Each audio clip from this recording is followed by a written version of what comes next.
대한민국의 영원한 주적인 중국은 한국산 무인 드론의 개발 속도를 보고 입을 다물지 못하고 있습니다. 우리나라는 이미 KF-21 전투기라는 세계가 괄목할 만한 성과를 선보인 지 얼마 지나지 않아 또 그들이 충격받을 새로운 소식이 전해지면서 일본과 중국은 패닉에 빠진 상태입니다. 기존의 한국군이 진행하던 공격형 무인기 프로젝트 중에서 KUX-2라고 불리던 무인 전투기 프로젝트의 새로운 진화형이 공개되었습니다. KUX-2 스텔스 무인 전투기는 인공지능을 통해 다수의 무인기 컨트롤로 한국 공군이 500대 이상 소요를 제시할 것으로 추측되었고, 이러한 한국산 벌떼 같은 공격형 무인기들이 엄청나게 무서운 이유는 바로 지상에서 컨트롤하는 무기들이 아닌 5세대급 유무인 전투기 KF-21 보람의 블록원 한 대가 직접 조작하는 무인 스텔스 전투기들이기 때문인데요. 보람의 파일럿이 편대 비행 조종하는 인공지능형 무인 공격 전투기는 기본적으로 내부에 어느 정도의 인공지능 기술이 적용되어 있으므로 자체적으로 비행을 하고 편대를 유지하면서도 리더 조종수의 명령에 따라 즉각 합동으로 또는 각각 개별적으로 전투 목적을 하달받아 수행하는 무인 전투기 체계를 한국이 비로소 보유하게 된 것입니다. 현재 중국과 일본은 한국의 항공기 산업을 매우 위협적이라고 격렬하게 표현하며 연일 보도하고 있습니다. 그런데 국산 스텔스 무인 전투기와 함께 유무인 복합 체계를 진행할 KF-21 전투기의 블록 3까지 공식적으로 현실화되자 그 충격은 배가 됐습니다. 현재 기준 전체적으로 한국의 스텔스 전투기 생산 능력은 미국 대비 84% 수준의 기술력을 가진 것으로 평가받고 있는데요. 즉, 한국은 본격적으로 스텔스 무인 전투기와 유인 전투기 개발을 시작해도 실패하지 않을 기술력과 자신감과 최첨단 기술력을 확보했다는 증거입니다. KF-21 보람의 사업은 널리 알려진 바와 같이 한국 공군의 전투기 노후화로 인한 촉박한 배치 일정을 맞추기 위하여 국내 기술로 개발한 뒤 이미 완성된 일부 기술을 고려해 블록 형태의 단계적인 개발 계획을 채택했습니다. 이번에 공개된 KF-21은 공대지 무기 운용 테스트를 완료하고 곧바로 K-21 블록2가 등장할 계획인데요. 그런데 블록2가 배치도 되지 않은 시점에 현재 차기도 아닌 차차기 버전인 블록3와 KF-21 전투기와 같이 함께할 무인 전투기인 UAV KUSX가 공동으로 개발되고 있다는 소식이 전해졌습니다. 한국이 KF-21 전투기를 개발하기 이전에 스텔스 무인 정찰기 개발 사업을 먼저 시작한 이유가 있었습니다.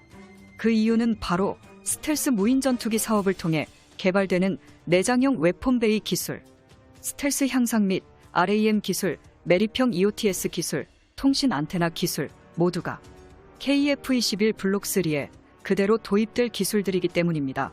한마디로 큰 그림을 그린 것이죠. 한국형 스텔스 무인 전투기 개발 사업은 먼저 미국의 아크-170 센티널과 비슷한 스텔스 무인 정찰기를 개발한 이후 이어서 무인 전투기를 개발하는 계단식 사업으로 알려졌습니다. 당시 일각에서는 성능도 떨어져 국산 훈련기에도 장착하지 못하는 엔진을 개발하는데 막대한 개발 비용이 들어간다며 난리를 피우는 사람들이 있었습니다. 또한 일부 언론에서는 겨우 소수의 무인 전투기를 위해 엄청난 개발비와 리스크를 감당하면서 굳이 국산형 터보팬 엔진을 개발할 필요성이 있을 거라는 보도를 통해 한국이 개발하는 무인기용 국산 터보팬 엔진의 당위성을 의심하기까지 했습니다. 그런데 지금 그 해답이 나왔습니다. 2030년 이후의 미래 장장에서는 유인 전투기보다 무인 전투기가 주력이 될 가능성이 높고 실제로 모든 항공 선진국에서 다양한 무인 전투기를 개발하고 있습니다. 만약 한국의 엄청난 개발비와 리스크 때문에 잠시라도 조정했다면 우리 한국은 그 기간만큼 타국에 뒤처졌을 텐데요. 다행히도 이제는 전혀 아닙니다.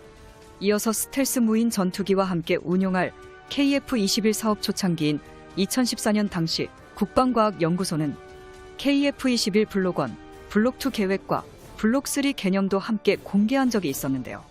2014년 당시만 해도 블록3는 구체적인 계획이나 국회의 승인도 없었고 예산 편성도 없었습니다.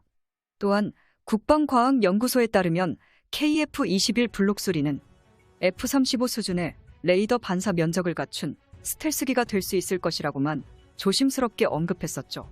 그렇게 계획으로만 존재했던 블록3가 현실화된 가장 결정적인 이유로 대한민국의 기술력 발전이 주목되었는데요. 2014년까지만 해도 한국형 스텔스 전투기는 기초적인 단계만 존재했지만 스텔스 도료부터 시작해 톱날 처리 방식과 RCS 감소 방식까지 차례차례 한국이 독자적으로 기술을 보유하면서 상황이 완전 달라졌습니다. 과거에는 상상조차 할 수 없었던 KF-21 전투기 블록3라는 형식이 기술 축적을 통해 현실화된 것이죠. 한국이 보여주는 KF-21 블록3의 성능은 미국의 최첨단 전투기인 F-35A와 상당히 유사한 성능이라고 할 수 있는데요. 보통 항공용 기술은 개발 기간만 최소 5년에서 7년 이상이 소요되는 경우가 허다하며 경우에 따라서는 10년을 훌쩍 넘기는 일도 다반사입니다. 지금부터 블록3 개발 계획을 만들고 실제로 개발을 시작해야만 2030년대에 본격적으로 블록3 개발 사업을 시작할 수 있다는 한국항공우주산업의 판단하에 블록3 개발이 시작된 것이죠. 블록3를 획득하기 위한 기술력 획득의 시간을 엄청난 예산 투자와 인력 투자로 조금씩 격차를 줄여나가야 하는데요. 결정적으로 한국형 스텔스 무인 전투기인 UAV 개발 사업을 활용해 KF-21 블록3와 무인 전투기에 사용할 수 있는 내장형 무장창을 개발 중인 것으로 확인되었습니다. 대고구려제국TV.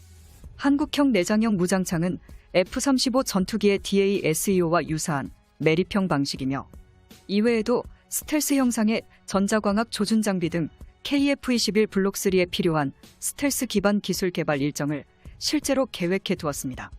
내부 매립형 무장창과 전자광학, 표적 장비, 적외선 탐색 추적 장비 등의 통합 내장 장비들을 주요 요소로 하는데 개발 난이도는 높지만 기반 기술을 한국이 모두 확보됐다고 밝히고 있습니다.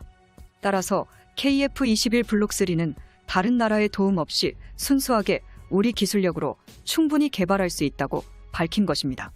한국항공우주산업은 KF-21 블록2 개발이 완료되면 곧바로 2명의 조종사가 탑승하는 복자형 KF-21을 개발할 예정이라고 밝혔습니다. 사실 4세대 전투기까지는 훈련 등을 위해 복자기 기체 개발이 당연한 것이었지만 5세대 스텔스 전투기는 하나같이 단자기만 존재할 뿐 전환훈련 및 다양한 멀티를 의무에 적합한 복자기는 존재하지 않습니다.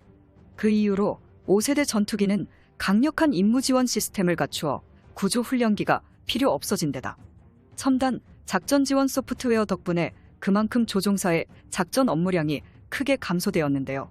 우리의 KF-21 전투기도 블록3에서 우수한 비행 지원 시스템을 갖추는 순간 궁극적으로 복자기 대신 단자기가 선택될 것입니다. 영상의 정보가 도움이 되셨다면 채널명 대고구려제국 구독과 알림 설정 진심을 고맙습니다.